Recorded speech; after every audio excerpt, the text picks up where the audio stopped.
Welcome to episode 699 of Salsidoparanormal. I'm your host, James Salcido, and tonight we'll be talking about mimics and doppelgangers and just any kind of things that appear to be sort of the exact same thing as someone or something else. So that's the topic for tonight. And it's amazing that we're already getting close to episode 700. And I have a guest that will be joining me as soon as they're able, and returning guest here to talk about this. So, looking forward to that.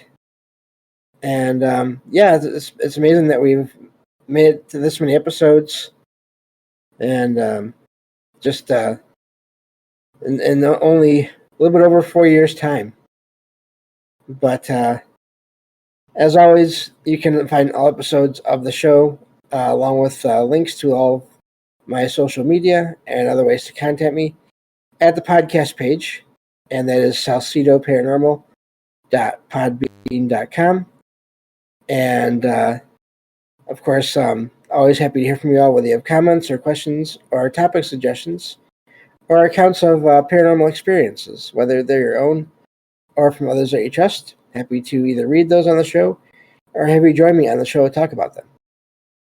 And I think I'm going to stop there because with these conversational shows, I like to give the conversation as much time as possible. So whenever you are ready, Jen, you're welcome to join me on the show here. Hey, James. Hope you can hear me okay and the sound is all right. Yes, sound is good. Thank you for being here and bringing the topic as well, because it was your idea. So I appreciate that. Yeah, I wanted to talk about it because I think it's it's one of the most interesting sides of the paranormal, and just in general to even cryptids and things like that. So I'm glad we're going to talk about it tonight for a little while. Yeah, I'm just glad to always glad to have you on the show. And like I said, I thought I have some episodes that I've already recorded that I'm going to release 2 of those so that we can have this be episode 699 and then the big 700 for the next episode here. And so I'm glad to have you on for those episodes. Yes, congratulations. I mean, 700, that's incredible, really. Yeah. Amazing. The numbers always, they don't seem real to me. I mean, they do because I understand. I've done that much work or whatever, but still, the numbers are just they don't make sense in a way. But I guess that's how it goes once you get up there far enough. Right. Yeah.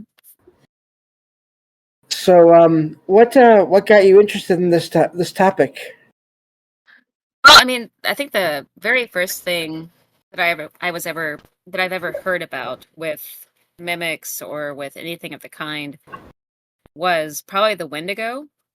But prior to that, I mean, I'd heard about it I noticed it was in all kinds of cultures and all kinds of pop culture and things like that. I mean, it was everywhere. So the seed was already planted to receive, the notion that this existed in more primitive cultures, and then seeing it too, that there are certain creatures, like birds and basically the people are mimics themselves, but the primary thing being I think the movie Body Snatchers, and then any paranormal movie after that kind of imitates the same thing.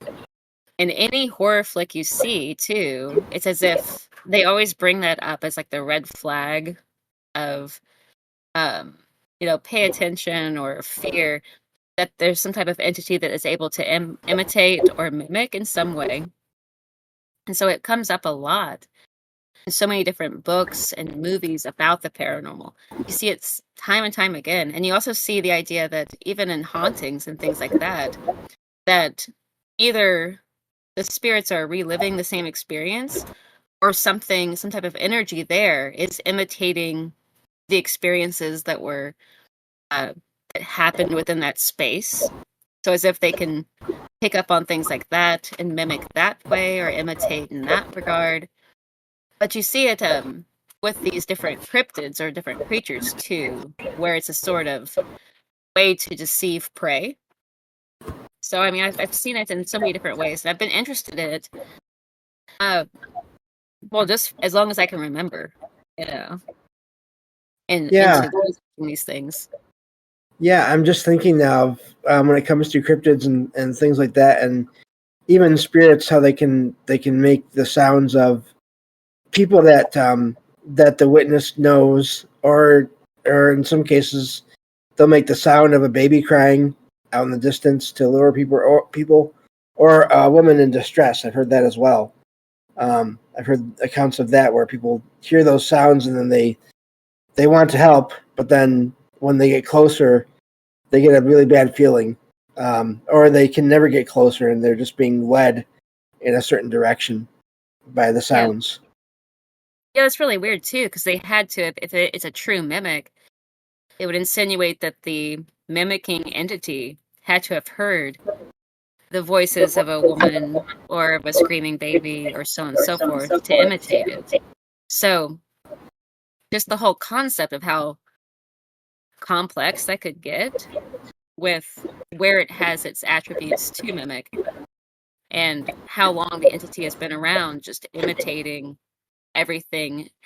It's almost like it goes into almost the concepts of all-knowing spirits, like the classic demon idea, that they if they've walked the earth for a long time and if they are imitating in some way everything that they see, and so and using it in some way to, I don't know, to get around in the world in a way by imitating or mimicking. And I don't know, even like psychopaths and crazy people do that. So it's very interesting because they have no empathy. The concept with a psychopath is that they don't have any kind of natural empathetic feelings, so they imitate empathetic feelings. Well, that's the same kind of concept I think that most people are worried about with the mimicking entity, is that they have nothing of their own, so they can only mimic. But it may be more complex than that, because for example, I was really fascinated. There was a YouTube channel I came across that had ravens and wild ravens. Not very many of them, but every so often these certain ravens would come around, and the whole video was like a compilation of all these events of wild ravens imitating voices that it saw around them, and then there are other birds too that mimic perfectly the voices of humans or any sound that they hear, which is really incredible because they have such a this intelligence. But in talking about some type of, I mean, are there cryptid entities that are able to mimic people, or are there these spiritual entities that mimic people, or both? Like, how prevalent is it?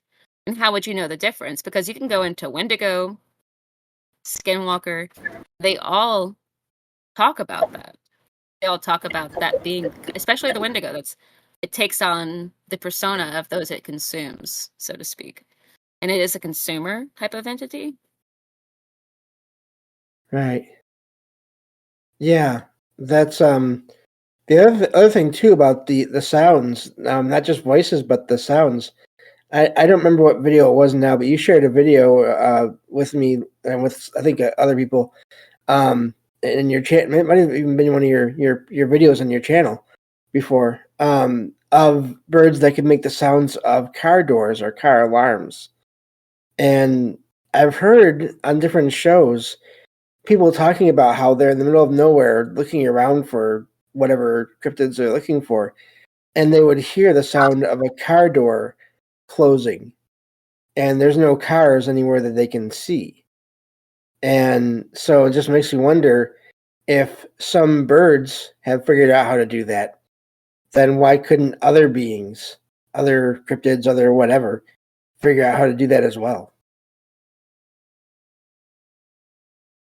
Yep, exactly. I mean, so we have that. We have the fact that there are birds that are really good at it. So, but people come into contact with these creatures sometimes.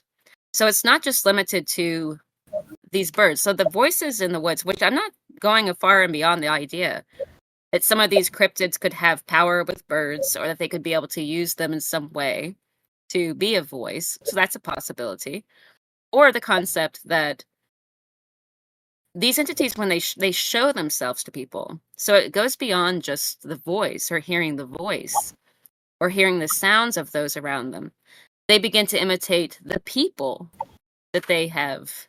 In typical cases, it's something like, I don't think it has to always be the way, but in some way, the person has passed on and they're able to take up on the persona of that person and appear as that person. And typically, I guess the victim of this instance wouldn't know that that's what has happened to the prior individual. But in the concept of hauntings and things like that, that makes a lot of sense. If there is some type of entity in the location that had been living in that location, then they could imitate or mimic those who in the past, through other types of trickster-like spirits or whatever the case, had met some kind of demise, untimely demise, or natural demise, but that they somehow are able to imitate it, and that they continue to go out of their way to imitate people. It's a very strange idea. It's an uncomfortable idea because it could be one entity that could imitate people throughout time and history of a location or of multiple locations. And I don't know, I think it's hard to kind of pin down, because if you're looking at many different cryptids and things like that, was it all the same thing? Or, are these, and that's always been the case, but I think that focusing on one angle of it would be helpful, but I'm not sure which one to start with, Yeah. Excuse me. Yeah.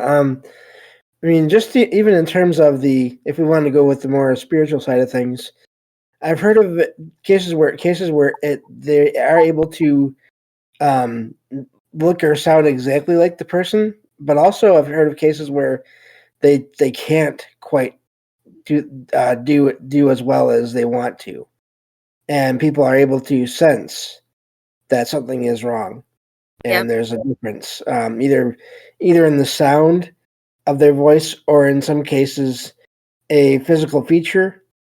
I don't know, just take any feature you want, the shape of the height of the person, the shape of the person, just any little detail. A lot of times it's just like one detail that these copiers can't get right. Right. Like in the case of the Men in Black. It reminds me of that. In many cases of the Men in Black, they've encountered that people who have encountered Men in Black, that they look like people. They're imitating human beings and they look like people, but they can't quite get it right. Say, they're a little off kilter, or their walk is a little strange, or, they are disguising themselves because they are so strange looking, but they pass as people just by passing glance. Like, if you were to glance or look at them, they would look odd, but you would let them pass because they're walking and they're wearing clothes and they have a hat on, and, even though they look odd, it was just a strange looking person. And people let them go by, but they seem to show up at particular moments. So that's got a lot to do with usually hear about it with aliens or UFOs, but there have been other instances too where it could just be like, I don't know, I don't think it has to necessarily be that way. Like the Cecil Motel. The Cecil Motel in California, I've heard of cases of Men in Black in places like that, and particularly in the Elisa Lam case, I remember hearing people thinking that they had maybe seen Men in Black in that case. And the Elisa Lam case was like a woman who went missing. There was a lot of conspiracy floating around on the internet. This was probably in 2013, I feel like, or maybe 2012. But the Elisa Lam case, the elevator game, and all of that, going into another dimension. And that somehow, I think it was the Night Stalker Ramirez, that he was staying at that hotel, and then there was all kinds of theories going around that there was something about the Cecil Motel. Anyway, but this woman that's just the Elisa Lam story, and there was a whole thing. She was found up in the water, the reservoir waters of the hotel, and people even said that there was some type of cast over into films. There was a film that was made. I can't remember what it is now, but it had the girl who played in The Labyrinth, Jennifer Connelly, and there was a hotel in that movie that had the same sort of thing with the water, and it led to this, that, and the other. But I just heard that there were instances of mimicking Men in Black in the case of the Elisa Lam story at the Cecil Motel. But that was just like that's one more modern story that we have about the possibility of Men in Black or mimicking entities. Yeah, and that hotel could be a whole show in and of itself too. Right. Because there's all kinds of weirdness that goes on with that one. But yeah, the Men in Black thing. Yeah, I mean, even with the way they talk, sometimes they have weird speech patterns, or they get they have no idea what certain objects are, like everyday objects. I've heard that where they are really interested in certain objects like pens, and they don't know how to use certain things. I've heard that as well. Funny enough, going back to John Keel, he's talked about some of that as well in some of his books. But yeah, and I'm looking at the chat here. So Sweets says Elisa Lamb's body was recovered February 6th, 19th, 2013. So yeah, so that's yeah, and that was from the water tank or water, yeah, that whatever you want to call that, water tower, basically. Right. So, but yeah, that was a whole thing there as well.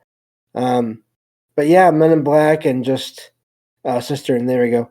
Men in Black and ghosts, and I've even heard of more like negative, not really spirits necessarily, but negative beings, and I mean, I guess you'd call some spirits, but demonic or beings, that those are the ones that can try to copy people, but then they don't get it exactly right.